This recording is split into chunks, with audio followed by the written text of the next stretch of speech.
Live from the Kennedy Greenhouse Studio, this is SGTV News 4. What's up, Carolina? I'm Kendall Smith. And I'm Nathaniel Lemons. Welcome to Carolina Calendar. We're here keeping you up to date on what's happening around campus, in Columbia, and throughout the state. This week on the show, we will talk about building the future, Dancing with the Stars, and the World of Beer Festival. And later, we will bring on a very special guest to speak about the upcoming student government elections.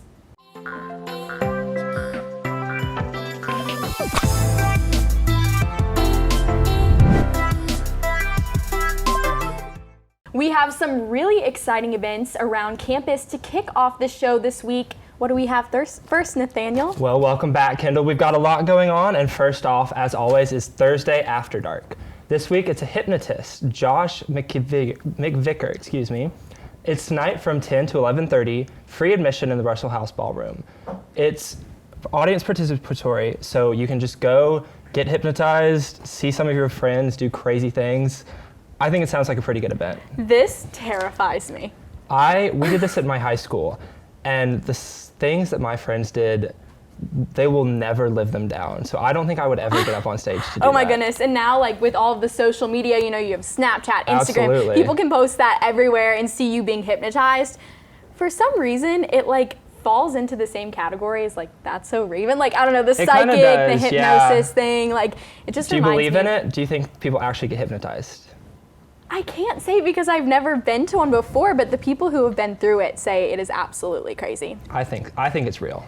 But whether or not that's real, definitely go check it out. Also tonight, Carolina Tonight is doing their comedy sketches. That's another branch of SGTV. It's a big deal. It's going to be pretty fun. Go check them out if you have time. Holly Coldell is producing that. It's at 10 p.m., correct? Yes, correct. Absolutely free admission. So once again, a great opportunity to get out tonight, have a couple laughs before your weekend begins, and maybe let go of some of that stress from the school week. So go ahead and check that out. Now, another super exciting thing that is happening here on campus is the Building the Future event. It is February 24th from 6 to 8 p.m. It is free admission, and it will be held in the Russell House Ballroom A.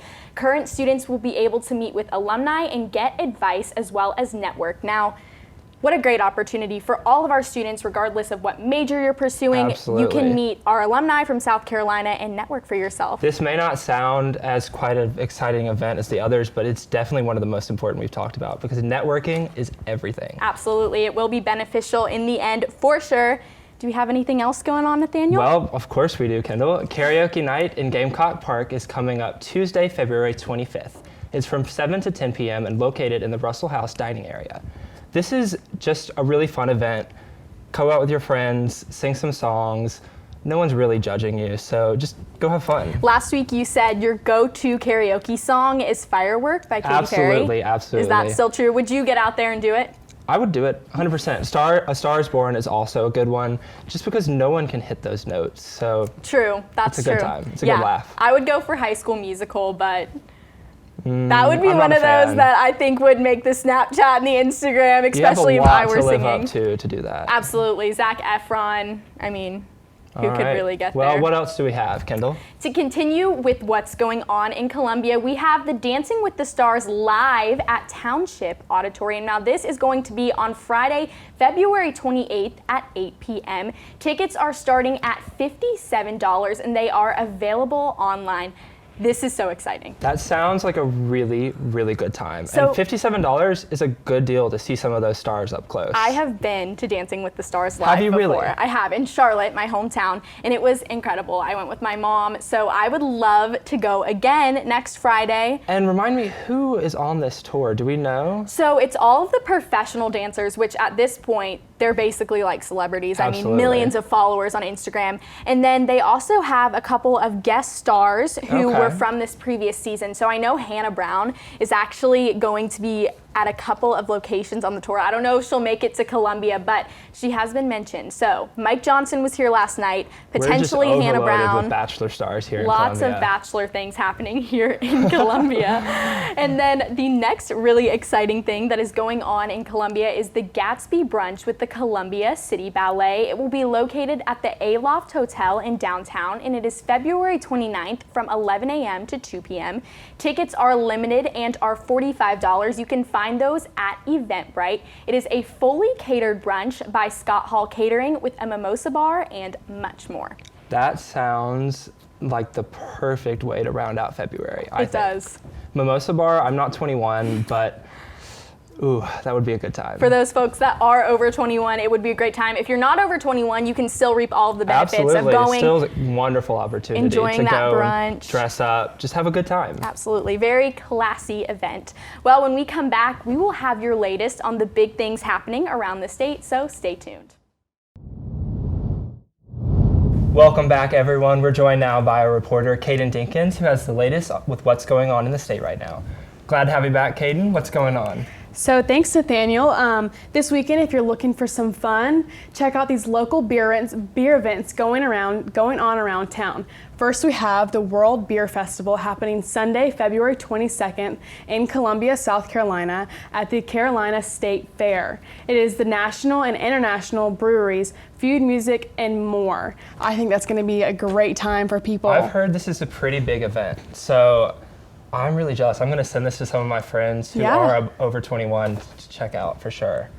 And it's in the State Fair area, so that is a huge place. So I can only imagine that there would be a ton of breweries going on. Absolutely. Oh yeah, it's going to be a big deal for sure. All of our Gamecocks who are over 21 and anyone else in the area will probably really enjoy that experience, especially if you are into beer tasting. I know that's a thing for a lot of people, especially where we're from in North Carolina, up in Asheville, Sierra Nevada is up there. A lot of people love to go visit. And Columbia is really getting big in the brewery scene as well, so that's definitely something to talk about. Absolutely. Well, what else do you have?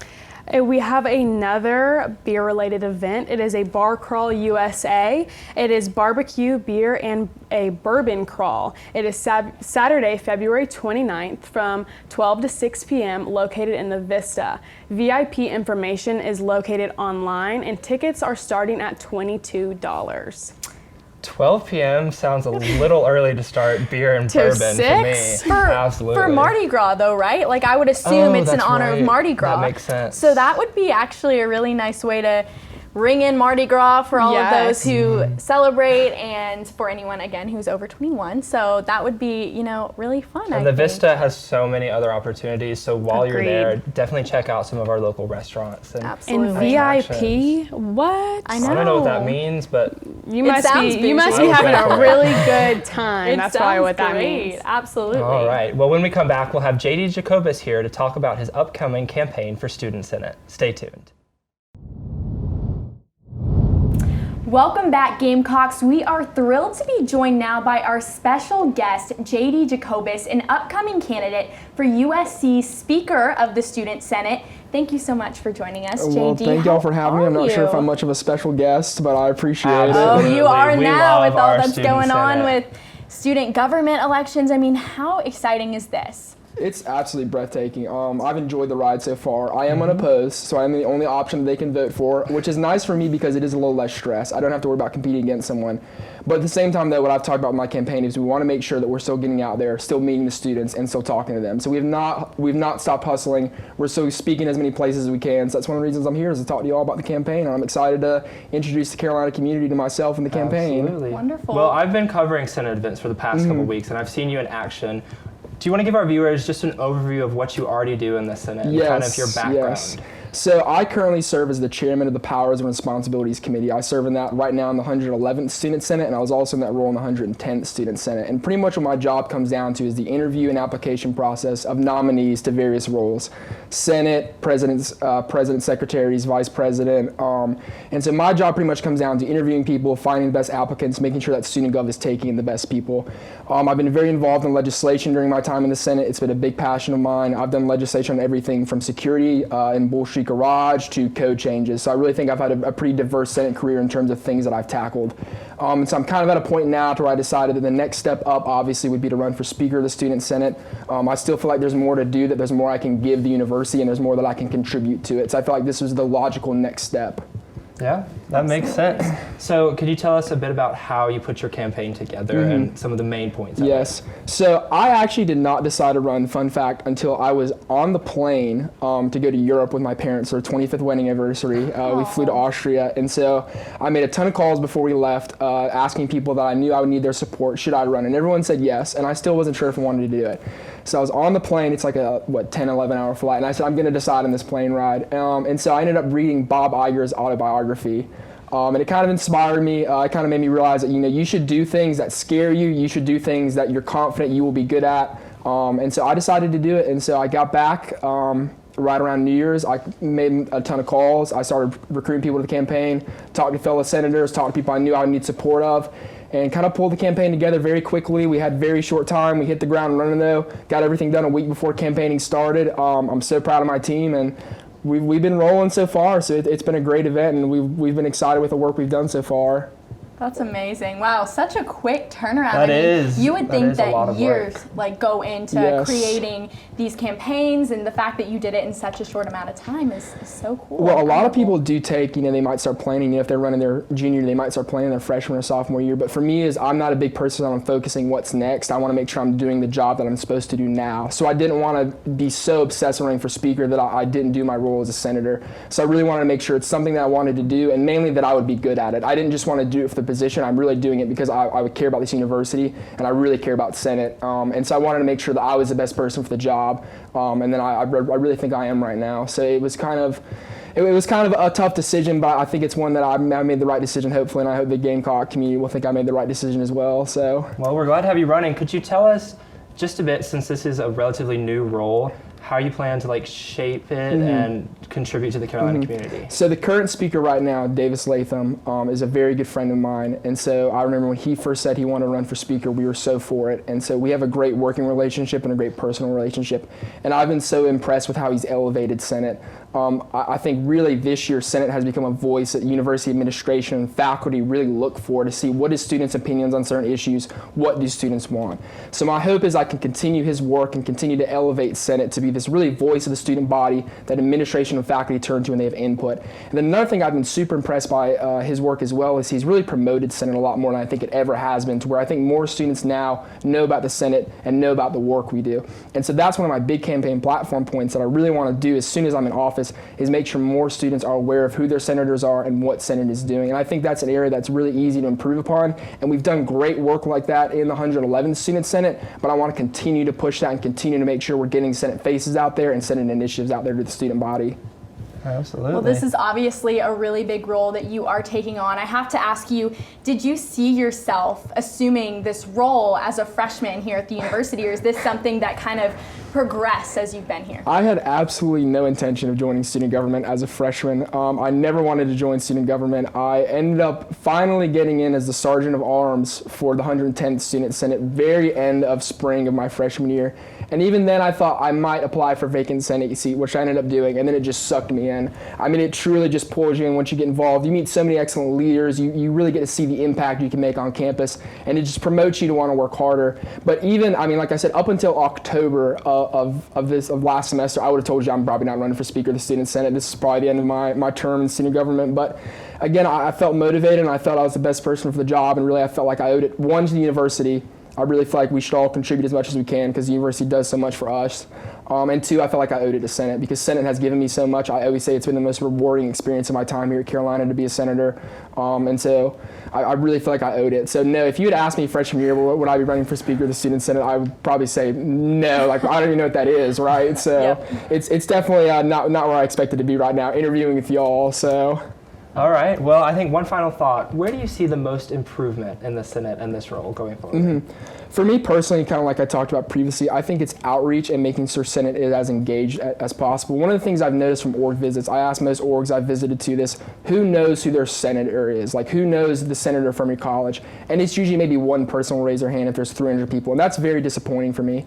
And so really, I think the biggest flaw and the biggest thing Senate needs to improve upon is making sure that the majority of the student body knows this is my representative, this who is speaking for my voice, and this is who has a vote for me.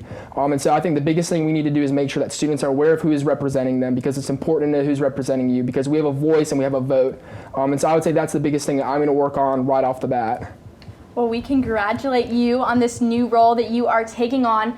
Will we see you on our ballots in the future? Is this something you think that you will continue to do upon graduation, or are you planning a different route? No, most likely not. My plan after I graduate is to go into law school. I'd like to oversaturate the market, as many of my fellow Gamecocks will do. And then from there, my plan is right now to probably go into JAG. So I'd like to go into the military as a lawyer. No plans to run. The campaign's only been about a week and a half, and it's already been very stressful. I've enjoyed it. I love talking to people, but this is probably the last time I run for office. So first and last time, y'all. So appreciate it while it lasts. Well, we wish you the best of luck, and thank you so much for coming on the show to talk to us. We really love having you. Thank y'all so much for having me. I appreciate it. Absolutely. Well, that is going to do it for us here on Carolina Calendar. Thank you so much for tuning in to this week's episode. We'll be right back, so stay tuned. That's all we have for this week's show. Make sure to stay tuned every week to find out more on what's going on in Columbia and around the state. Make sure to also follow us on Facebook, Twitter, and Instagram at SGTV at USC. Reporting for Carolina Calendar, I'm Nathaniel Lemons. I'm Kendall Smith. And I'm Kaden Dinkins. Have a great week, Carolina. Forever to thee.